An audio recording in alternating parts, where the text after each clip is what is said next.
Hi, everyone. Welcome to the Emily Cozy podcast.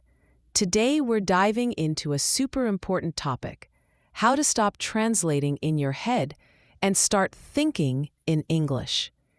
If you've ever found yourself turning English words into your native language in your mind before you speak, you know it can slow you down. It's like running with heavy shoes. But don't worry. I'm going to share 5 simple, practical tips to help you think in English naturally. These tips are perfect for intermediate learners like you, and I promise they're easy to understand and try out. So grab a cozy drink, get comfortable, and let's get started. And if you like this podcast, don't forget to hit that subscribe button and ring the bell so you never miss an episode of the Emily Cozy podcast. All right, let's jump in. First, let's talk about why translating in your head is a problem. When you hear an English sentence, like "I'm going to the park," and you translate it into your native language before you understand it, it takes time. Your brain is doing extra work. Then, when you want to reply, you think of your answer in your native language, translate it to English, and then say it. That's a lot of steps, right? It makes speaking feel slow and stressful. Thinking in English means understanding and responding directly in English, without that middle step of translating. It's faster, and it feels so much more natural. The good news: you don't need to be fluent to start thinking in English. You just need some practice and a few smart strategies. That's what we're going to cover today with our 5 tips. Ready for the first one? Let's go. The first tip is to practice self-talk in English. Self-talk is when you talk to yourself in your head about what you're doing or thinking. For example, when you're making breakfast, you might think, "I'm pouring some coffee. Oh, I need a spoon for this." Try doing this in English instead of your native language. Start with simple sentences. For example, if you're walking to the store, think, "I'm walking to the store. It's a sunny day.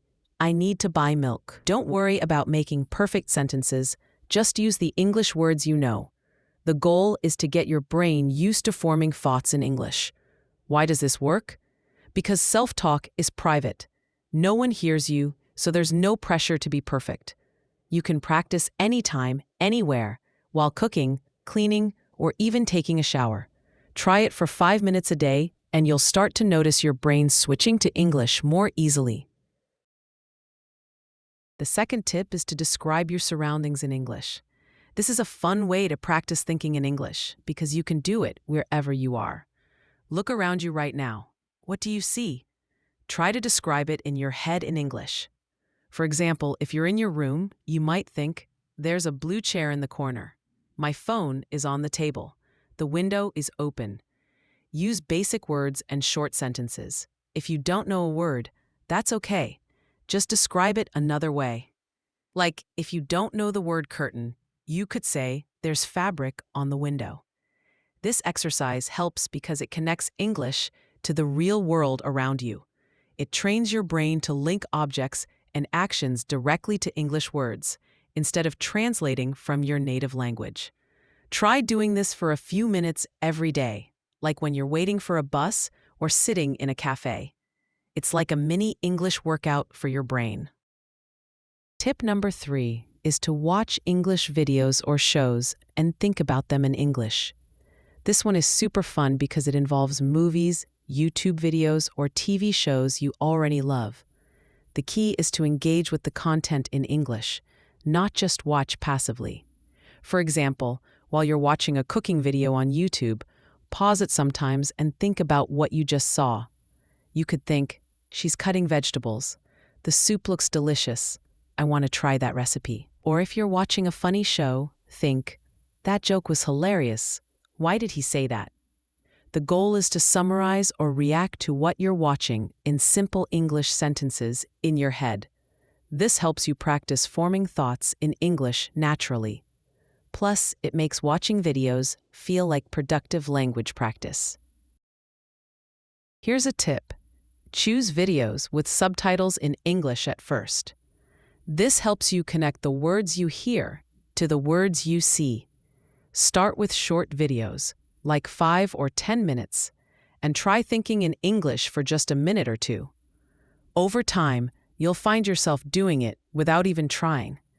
For example, if you're watching a travel vlog, you might think, "Wow, that beach is beautiful. The water is so clear. I want to visit that place someday." Try it with your favorite YouTube channel or Netflix show, and let me know how it feels in the comments. The fourth tip is to use English in your daily routines. This means adding English to the things you do every day, like writing a to-do list, texting a friend, or even checking the weather. The more you use English in real-life situations, the more your brain will start thinking in English. For example, write your grocery list in English. Instead of writing milk in your native language, write milk, bread, eggs. Or when you check your phone for the weather, think, "It's sunny today. I don't need an umbrella." If you text a friend, try sending 1 or 2 messages in English, like, "Hey, how's your day going?" This works because it makes English a normal part of your life, not just something you study. Your brain starts to see English as a tool for everyday tasks, which helps you think in English faster. Our final tip is to practice with a language buddy. A language buddy is someone you can talk to in English, like a friend, classmate, or even someone you meet online. The goal is to have short, simple conversations in English and try to think in English while you talk. For example, you could chat with your buddy about your day. You might say, "I went to the market today. I bought some apples." Try to respond to their questions directly in English, without translating in your head. If you don't know a word, describe it or use a simpler word. The key is to keep the conversation going. Why is this helpful? Talking to someone forces your brain to think in English quickly. Plus, it's fun to connect with another person. If you don't have a language buddy, you can find one online through language exchange apps or websites. Even 5 minutes of chatting a few times a week can make a big difference. We've covered a lot today. Let's do a quick recap of our 5 tips to stop translating in your head and start thinking in English. 1. Practice simple self-talk in English, like describing what you're doing. 2. Describe your surroundings in English to connect words to the world around you. 3. Watch English videos and think about them in English. 4. Use English in your daily routines, like writing lists or texting. 5. Practice with a language buddy to think in English while you talk. These tips are all about making English a part of your everyday life. You don't need to be perfect, and you don't need to know every word. Just start small, be consistent, and have fun with it. The more you practice thinking in English, the easier it will get, and soon you'll notice you're speaking faster and feeling more confident. Thank you so much for joining me today on the Emily Cozy podcast. I hope you're feeling inspired to try these tips. If you do, please share your experience in the comments below. I'd love to hear how it's going for you. And if you enjoyed this episode, don't forget to like, subscribe, and hit that bell so you can catch all our future episodes. This is Emily, signing off. Keep practicing, stay positive, and I'll see you in the next episode. Bye for now.